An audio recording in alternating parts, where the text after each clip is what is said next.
बिस्मिल्लाहिर्रहमानिर्रहीम। अस्सलाम वालेकुम एवरीवन। आज हम चैप्टर नंबर 2 स्टार्ट करेंगे, हिस्ट्री ऑफ इकोलॉजी। चलें एक दफ़ा आपकी आउटलाइन को देख लेते हैं जी। ये आपकी जो आउटलाइन है, अगर इसको देखा जाए यहाँ से, ये जनाब आपकी इकोलॉजी स्टार्ट हो रही है यहाँ पे। तो कॉन्सेप्ट्स ऑफ इकोलॉजी जो है वो हमारा पहला बनता है। अगर इसको देखा जाए तो ये राउंड अबाउट हमारा फर्स्ट चैप्टर बनता है, और सेकंड हमारा है ब्रीफ हिस्ट्री ऑफ इकोलॉजी, और जनरल आपने पाकिस्तान को इसमें देखना है। तो आज ये हम चैप्टर जो है वो स्टार्ट करने जा रहे हैं। इसको देखते हैं जी। ये मास्टर सीरीज़ की जो बुक है, ठीक है जी, उसके अकॉर्डिंग है लेक्चर इसका। अब सबसे पहली बात यह है कि हिस्ट्री जो इंसानों की है, वो आपको पता है कि man has always utilised environmental information. जो भी इन्वायरमेंट के अंदर इंफॉर्मेशन थी, वो इंसानों ने हमेशा इसको इस्तेमाल किया है।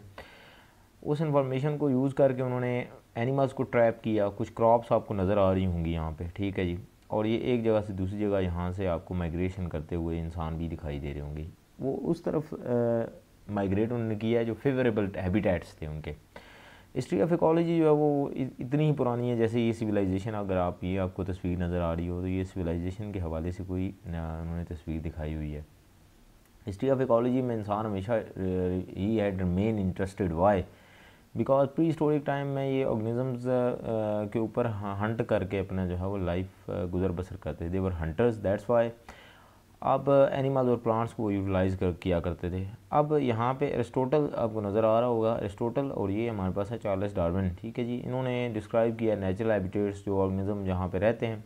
और यहाँ से क्या है, ओल्ड हिस्ट्री हमारे पास इकोलॉजी की जो बेसिक साइंस है वो हमारे पास मार्ज वजूद में आती है। सबसे पहले अब हमने बेसिक 3 चीज़ों को आज डिस्कस करना है। अर्ली ग्रीक फ़िलासफ़र्स हैं सबसे पहले, उसके बाद हमारे मुस्लिम साइंटिस्ट आएंगे, और थर्ड वन हमारे पास वेस्टर्न साइंटिस्ट आएंगे, ठीक है जी। सबसे पहले अगर ग्रीक फ़िलासफ़र्स के ऊपर बात की जाए, वो इन्वायरमेंटल स्टडीज़ की इम्पोर्टेंस को जो है ना वो जानते थे। अब 460 बीसी के अंदर जो है वो हमारे पास हिपोक्रेट्स थे। उनको ये कहा जाता है कि फादर ऑफ मेडिसिन्स, ठीक है जी। उन्होंने हवा के हवाले से, पानी के हवाले से, और डिफरेंट प्लेसेस जो हैं वो उसको उन्होंने डिस्कस किया, और ये डॉक्टर्स को ये बताया, और ये उन्होंने गाइडलाइन दी, एडवाइस की कि आप जो है वो जब भी आपके पास कोई पेशेंट आता है, तो उसको आप ना सिर्फ सीज़न और सराउंडिंग्स के ज़रिए, बल्कि आप क्या करें, एनवायरनमेंट को स्टडी करें, वो कौन से एनवायरनमेंट में रह रहा है और उसको कौन सी, ये जनाब बाबा जी की तस्वीर आपको नज़र आ रही होगी। आगे है हमारे पास सेकंड इज़ एरिस्टोटल, ठीक है जी। ये इन्होंने एनिमल्स और उनके हैबिटेट्स के ऊपर काम किया है, और ये उनके मुताबिक ये है कि उनका मानना ये था कि एडेप्टेशन जो एनिमल्स के ऊपर होती हैं, जो अडॉप्ट वो करता है, वो हैबिटेट और एनवायरमेंटल कंडीशंस के मुताबिक वो करता है, ठीक है जी। ये उधर मुंह करके बैठे हुए हैं जी। नेक्स्ट हमारे पास हैं थियोफ्रस्टस। ये हमारे पास इनको फादर ऑफ बॉटनी भी कहा जाता है, ठीक है जी। और ये अर्ली जो हमारे पास इकोलॉजिस्ट थे उनमें इनका नाम आता है, ठीक है जी। ये तस्वीर इनकी दिखाई दे रही होगी, और ये हमारे पास इन्होंने प्लांट कम्युनिटीज़ के ऊपर काफ़ी ज़्यादा काम किया है, ठीक है जी। और प्लांट्स जो हैं हमारे पास डिफरेंट हैबिटेट्स वगैरह के ऊपर उन्होंने काम किया है। आगे सेकंड हमारा जो आज का है, ठीक है जी, ये तो हमारे पास अर्ली ग्रीक फिलासफर थे। फिर मुसलमान साइंटिस्ट थे, जो मुस्लिम साइंटिस्ट हैं, उनके ऊपर बात करेंगे हम।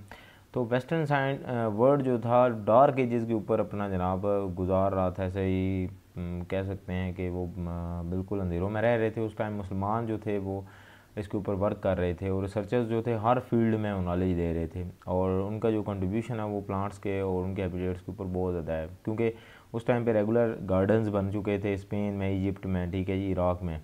और वहाँ पे जो मुस्लिम साइंटिस्ट जी आपको नज़र आ रहे होंगे, ठीक है जी, वो उस टाइम बैठ के पढ़ा करते थे। आजकल हम लोग क्या कर रहे हैं? कुछ भी नहीं। ये जो आज का टॉपिक है, इसमें आगे चल के आप देखेंगे कि पाकिस्तान में एक भी ऐसा इकोलॉजिस्ट नहीं है जिसको इंटरनेशनल फेम हासिल हुआ हो। अच्छा, आगे हमारे पास मुस्लिम साइंटिस्ट में सबसे पहले जो हैं वो अबू मोहम्मद अब्दुल्ला इब्न अहमद हैं, ठीक है जी। ये ग्रेट बोटेनिस्ट थे। उन्होंने बहुत ज़्यादा ट्रैवलिंग की है स्पेन वगैरह में, नॉर्थ अफ्रीका और इधर उधर, और उन्होंने 1700 प्लांट्स के जो थे ना, ये देखें जी कितने खूबसूरत ये इन्होंने ऊपर जो है वो पहना हुआ है। 1700 प्लांट्स का जो हैबिटेट था उन्होंने बताया था, ठीक है जी। वैसे ये मैंने एक तस्वीर डाउनलोड करने की कोशिश की थी, बट वो हो नहीं सकी। बड़ी खूबसूरत उनकी दाढ़ी थी। ये तो उनका शायद यंग एज की थी। अबू लतीफ़ जो हैं उन्होंने बोटेनिकल ऑब्जर्वेशन जो हैं वो अपनी दी और उनको डिस्क्राइब किया है। फेमस जो उनकी डिस्क्रिप्शन है इजिप्ट को जब वो उन्होंने बुक लिखी थी, ठीक है जी।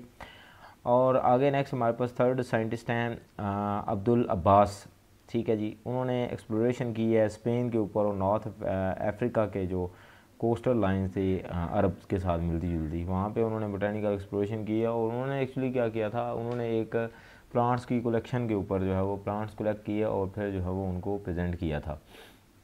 अल बैरूनी ये फ़िज़िक्स में भी काफ़ी जो है वो इन रहते हैं, ठीक है जी। उन्होंने इंडो पाक सब कॉन्टिनेंट को 50 साल तक जो है वो स्टडी किया है, हैबिटेट्स को स्टडी किया है कि किन हैबिटेट्स के अंदर प्लांट्स जो हैं ग्रो करते हैं। और he was the first man to describe the Indus plain, ठीक है जी, वाज सी इन द पास। उसने ये पहला इंसान था, पहला बंदा था, उन्होंने ये बताया था कि इंडस प्लेन जो है हमारे पास पहले जो है वो यहाँ समंदर हुआ करता था, लेटर ये हमारे पास एल्यूवियल साइल जो है वो उससे फिल हो गया, ठीक है जी। अगर नेक्स्ट हमारे पास है वैश्या, यहाँ पे ये जो है वो उन्होंने एक बुक लिखी थी नबतीन, ठीक है जी। उनमें ओलिव ट्रीज़ के ऊपर और इस तरह के स्प्रिंग्स और वेल्स के ऊपर उन्होंने काम किया और बताया था। उन्होंने क्वालिटी ऑफ वाटर कैसे इम्प्रूव की जाती है उसको, आजकल जैसे खारा पानी है तो उनकी जो सर्विसेज हैं उनको हम देख सकते हैं। ये देखें उन्होंने बाकायदा ये ABC टाइप ऐसे लेटर्स जो हैं वो उस टाइम पे ईजाद किए थे, ठीक है जी, पुराने ज़माने में। तो उन्होंने किताबें जो है वो इन्फॉर्मेशन लिखी है और उन्होंने ये बताया कि पॉसिबल वैरायटीज़ जो हैं वो एटमॉस्फेरिक कंडीशंस के साथ साथ जो है वो क्या हैं पॉसिबल हो सकती हैं अगर आप इन्वायरमेंटल कंडीशन देते हैं, ठीक है। एटमॉस्फेरिक कंडीशन में वेपर्स विंड वगैरह का उन्होंने जिक्र किया है। डिफॉरेस्टेशन के ऊपर उन्होंने काम किया है और बताया कि ये ना की जाए, और साथ ही साथ इम्प्रूवमेंट ऑफ सॉइल और कल्टीवेशन ऑफ क्रॉप्स वगैरह, फ्लावरिंग प्लांट्स जो थे उनके ऊपर उन्होंने एक्सप्लोरेशन काफ़ी ज़्यादा की है। ये देखें जी, बड़े बाबा जी जो हैं वो क्या हैं, इनकी तस्वीर है माशाल्लाह से, बड़ी अच्छी दाढ़ी इन्होंने रखी हुई है जी। अच्छा जी, खल जा। अच्छा, नेक्स्ट हमारे पास बच्चों वेस्टर्न साइंटिस्ट जो हैं उनका अब रोल है, ये थर्ड और लास्ट हमारा बनेगा, ठीक है जी। और आपको पता है इंसानी आबादी जो है वो दिन ब दिन एक्सपेंड हो रही है, ठीक है जी। और इस वजह से फूड और पोल्यूशन फ्री इन्वायरमेंट हमें चाहिए और बहुत सी फूड जो हैं वो उनकी प्रोडक्शन को हमें इम्प्रूव करना पड़ेगा, इसलिए बहुत से साइंटिस्ट के ऊपर काम कर रहे हैं। अब हमारे पास वेस्टर्न साइंटिस्ट हैं, सबसे पहले लीनियस हैं, वो उनको सिस्टमेटिक के ऊपर बोटेनिस्ट कहा जाता है, ठीक है। प्लांट सिस्टमेटिक्स जो है, ठीक है, उन्होंने प्लांट्स और उनकी फैमिलीज़ वगैरह का जो है वो जो उनकी डिस्ट्रीब्यूशन है नेचर में वो उसको उन्होंने एक्सप्लेन किया। आगे हमारे पास हम बोल्ड हैं, ये एक जर्मन इकोलॉजिस्ट हैं और उन्होंने कंट्रीब्यूशन की इकोलॉजी में बिगनिंग के ऊपर 19th सेंचुरी में, और उन्होंने थ्रू वर्ल्ड वो आगे पीछे घूमते रहे हैं और प्लांट्स जो डिस्ट्रीब्यूशन थी उनको उन्होंने एक्सप्लोर किया है with that of the climate.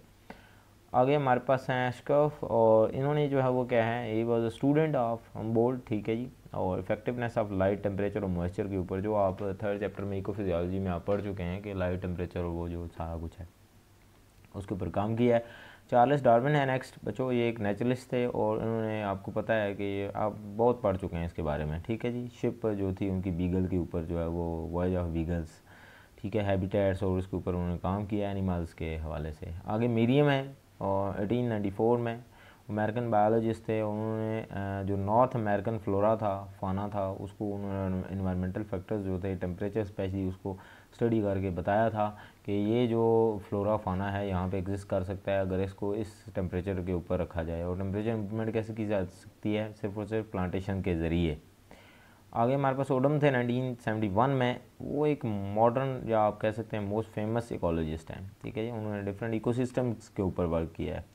आज से पहले, इनसे पहले जो था ना बेसिक अगर देखा जाए तो सिर्फ क्या किया गया, प्लांट्स के ऊपर डिस्क्रिप्शन देते रहे हैं कि ये प्लांट इधर ग्रो कर सकते हैं, ये टेम्परेचर के ऊपर, किसी ने लाइट के ऊपर काम किया है। लेकिन Odum was the first one जिन्होंने इकोसिस्टम के ऊपर काम किया, इन्वायरमेंटल फैक्टर्स के ऊपर काम किया और ये बताया कि ये कम्युनिटी इस इकोसिस्टम में सर्वाइव कर सकती है। अब लेट्स सपोज हमारे यहाँ खुबानियाँ अखरोट नहीं ग्रो कर सकते, तो व्हाट वी शुड डू, हमें तो फिर वो लगाने चाहिए।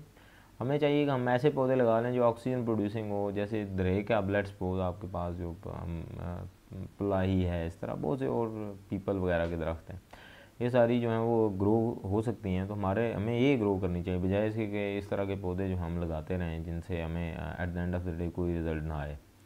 हमने तो ऑक्सीजन प्रोड्यूस करनी है। इकोलॉजी की जो हिस्ट्री पाकिस्तान की बड़ी शॉर्ट सी है बच्चों, 2 स्लाइड्स के ऊपर है। पाकिस्तान में रिसेंट टाइम्स में इसके ऊपर काम शुरू हुआ है, कोई अच्छी खासी आप कह सकते हैं कोई सही तरीके की कोई इस वक्त काम नहीं हो रहा। ठीक है जी।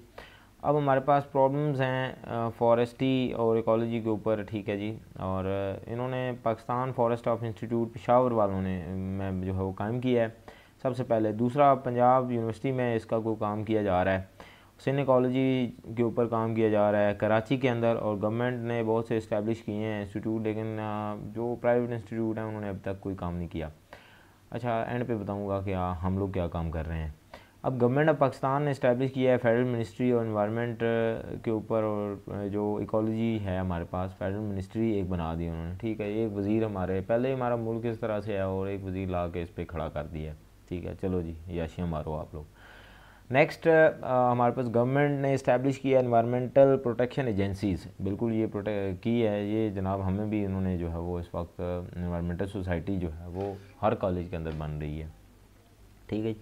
अब हमारे पास वाइल्ड लाइफ डिपार्टमेंट है, वो भी उसके ऊपर काम कर रहा है। ठीक है जी। साथ ही साथ कराची में एनवायरमेंटल कंट्रोल डिपार्टमेंट बनाया गया है और एक पूरी अथॉरिटी बनाई है जिससे हमारे पास हेल्दी इन्वायरमेंट जो है वो कराची के जो सिटीजन हैं उनको दिया जाए। वो पान खाते रहते हैं, उन्होंने क्या हेल्दी इन्वायरमेंट उनका होना है। बहरहाल इन्वायरमेंटल जो हमारे पास नेशनल साइंस फाउंडेशन है वो उन्होंने बनाई है। ठीक है जी। अनफॉर्चुनेटली वो कहते हैं इकोलॉजी जो है वो कन्फाइंड है सिर्फ गवर्नमेंट इंस्टीट्यूट तक।